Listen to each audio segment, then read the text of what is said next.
Hi, it's Hillia with Hillia Productions, and today I'm going to show you my best tips and tricks for learning and perfecting your 4-hoop box. Tip number 1, stretch. Sounds pretty obvious, but you will soon notice, if you haven't already, this move is very exhausting. It takes a lot of active balance, which requires a lot of muscle tightening and short, quick, rapid arm and leg movements. You're going to be stretching out your leg and hip while leaning at an angle, and this can feel pretty awkward. So to avoid injury, to increase flexibility, and just to feel your overall best, be sure to thoroughly stretch out your arms, shoulders, legs, and hips.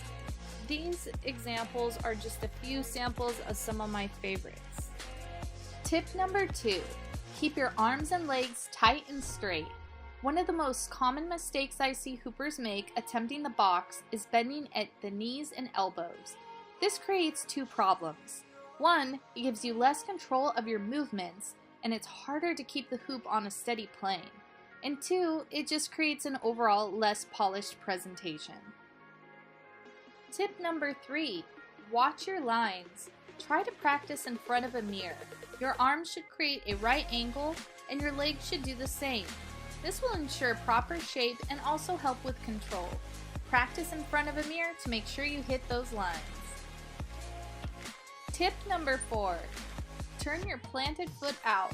By turning out your foot, you will be able to extend your leg at the hip easily. This will also give you more balance. If you try extending the leg with a straight foot, you will find you cannot properly rotate. It will make this move extremely difficult, painful, and make it difficult for you to maintain your balance.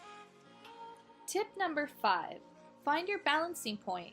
Before you proceed, practice getting your leg into position and leaning over.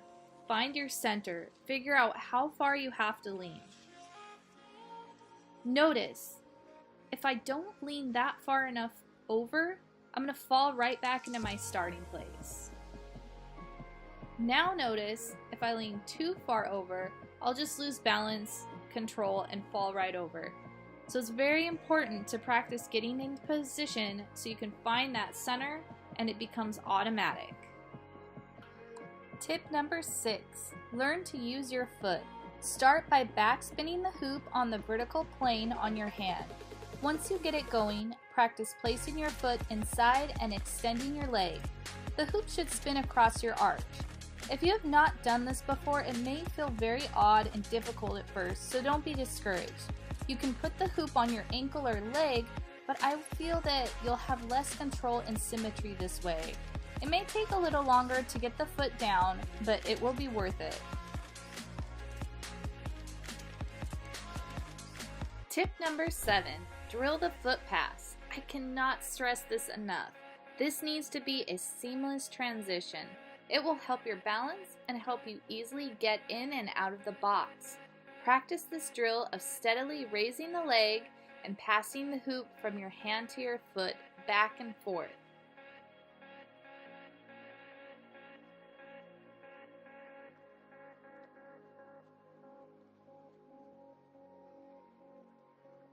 Tip number 8, try out different methods for starting your box so that you are always prepared to get in smoothly.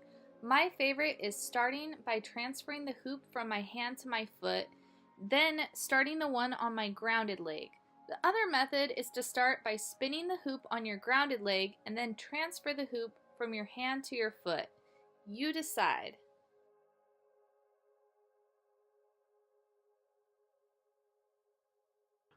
Tip number 9, plan your exit strategy. You want to get out as smoothly as you got in.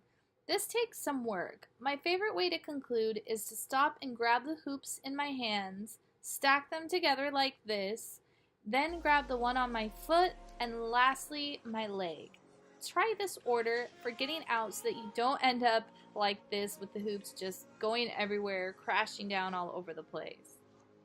Tip number 10, exert confidence. I cannot stress this enough.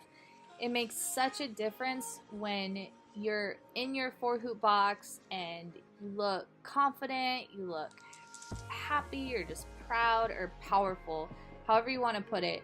is you exert this confidence, it just adds such a beautiful finishing touch.